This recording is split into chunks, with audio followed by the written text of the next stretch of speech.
Hello everyone, I'm Santir, and welcome to another video in my thoughts that's been on my brain and sharing my internal monologue series.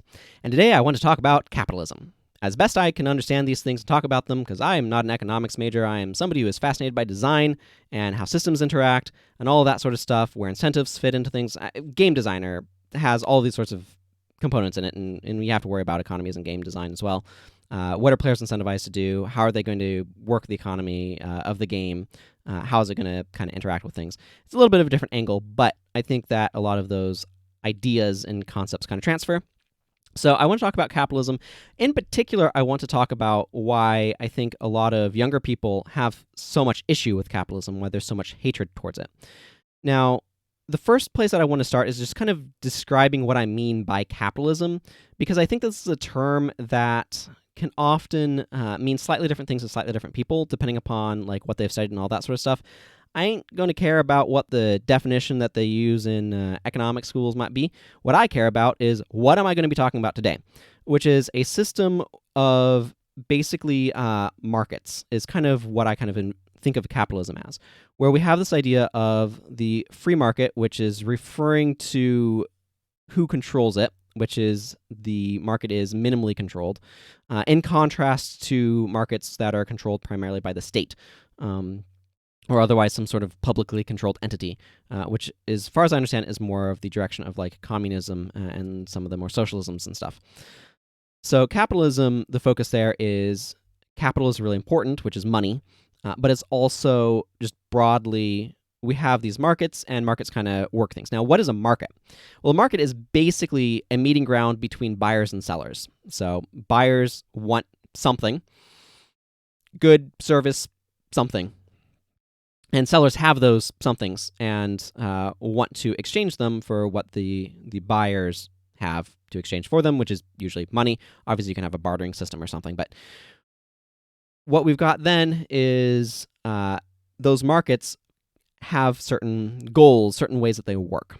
And so what you get with these markets and in capitalism at large is like you have market share, which is how much any given company controls of that market. But fundamentally what you have going on is the goal of the seller is to try to make as much money as they can. The goal of the buyer is to expend as little resources as they can, as few resources. And so you have kind of this push and pull. And this is where you get into like negotiating power and that sort of thing. So fundamentally what we've got in capitalism as it's practiced, at least in the United States of America, where I happen to live, is there's a lot of emphasis on optimizing for profit and for a share, like stock value. So these things kind of increase some aspects of wealth. Now, it's important to understand that profit is revenue minus expenses. So expenses are going to be things like buying raw materials, paying employees to do stuff, electric bills, that's an expense. Bills are an expense. Revenue is whatever you take in, so that's going to be, what you typically it's going to be what you make from sales of whatever your good or service is, right? So the thing that's really important to understand here is that businesses, that is sellers, are not incentivized to make jobs. They are incentivized to make profit. And so what you end up having is supply and demand. This is another really important concept, which is supply is basically how much of a thing do you have, and like how much service or good can you provide. So with services, it's usually concurrently, like how much concurrent capacity do you have. So for example, you might have, I don't know, a chiropractic office where you have like 2 chiropractors. You can do 2 things at once, 2 sessions, I guess, simultaneously with 2 chiropractors. So a third person would have to wait. And if they don't want to wait, then, it's just kind of how it works. They would go somewhere else or whatever. Demand is how much people want the thing that you are offering them, whether a good or service. And demand comes in a couple different categories, depending upon how much the person who wants the thing can say no. For example, it's very hard to say no to food at a very fundamental level because we all need to eat to survive. Same with water. But on the other hand, something like the aforementioned chiropractic session, maybe not so important. Healthcare tends to be something where it's very hard to say no because you typically need healthcare in order to have well-being. But maybe you don't need specifically, like, say, ice cream or dessert or whatever. There's a lot of areas where you can have competition among foods. So competition is different businesses attempting to fulfill the same demand or provide the same sort of supply, as it were. So there's a couple of other things about demand as well. Price of the good or service has a huge impact on this. So as the price goes up, the number of people who can afford it goes down, and therefore relative, like, perceivable demand goes down. But then there's theoretical demand. So there's all sorts of stuff related to this. Anyway, back to kind of the main high-level point, now that we've gotten some of this groundwork settled.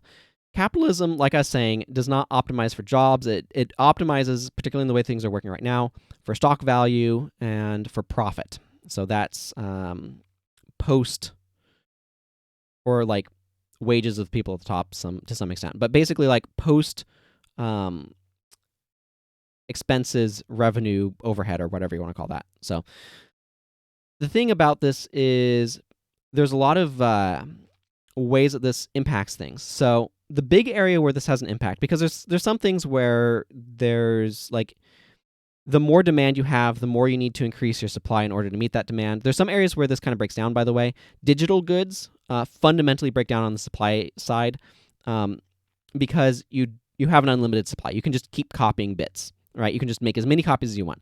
You don't have an infinite supply. You have an endless supply. You can just keep duplicating your good. And so this kind of breaks the supply side in that a lot of things are priced at whatever their real world analog is. So, for example, music originally, we're not going to go back that far, but it was on CDs for quite a long time. We're not going to go back to cassette tapes and all that stuff beforehand, but it was on CD. So CDs cost a certain amount to manufacture, and then there's a certain amount of markup that gets applied to that and all sorts of things in order to be able to, like, get all of the middlemen and everything paid. And so that is, like, the price that people were used to things being at, and then digital songs kind of adopted some of that model, right? And things have probably shifted a bit there since it's been a while since I bought a CD, quite frankly.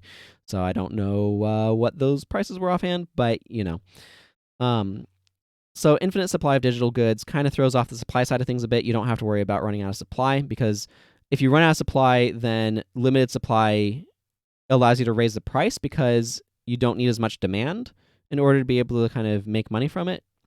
There's a whole complicated thing on that side. But one of the big areas is employees, right? Again, what I said off the top, businesses are not there to make jobs. They're just not. They're there to provide a good or a service to consumers, to the buyers. Now, the buyers fundamentally run the economy in the sense that without them, nobody can sell anything. It does not matter how good your good or service is. I just used the word good in two different definitional meanings. I threw myself off there. But it doesn't matter how much quality or whatever, how desirable your thing is. If there is no buyers, if nobody can afford it, or nobody wants it, you ain't going to sell it. It's just fundamentally how it's going to work. So supply only matters if there's somebody who wants something from your supply. Of course, if you want to, like, demand also needs, like, they're very interconnected, but if basically either side of that equation breaks down, if there are no sellers, then no money changes hands, and if there are no buyers, no money changes hands. And you need both of those working in order to get the economy functioning, because the economy is a cycle of exchanging money for goods and services.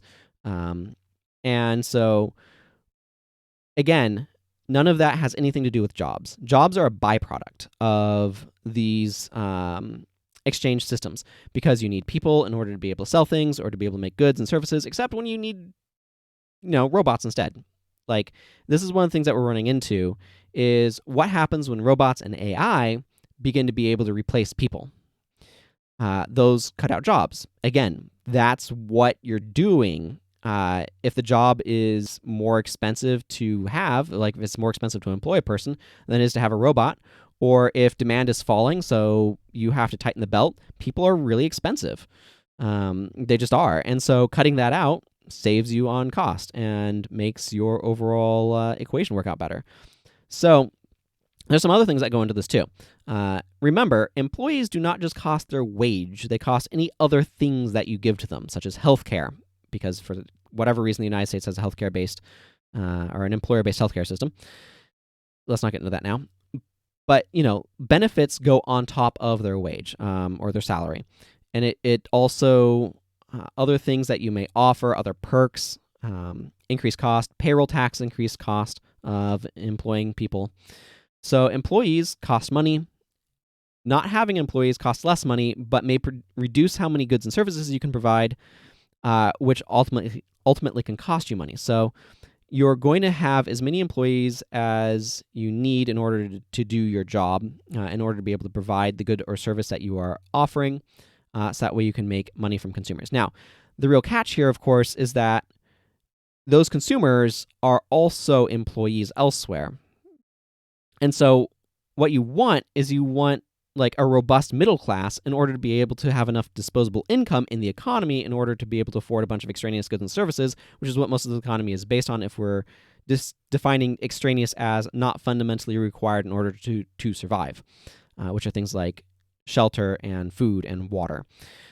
So because of that, we have, particularly right now when I'm recording this in the middle of the coronavirus epidemic, a huge shortfall in demand, which suddenly means that all of these businesses are, like, they don't have anything to sell to, so they can't keep things moving.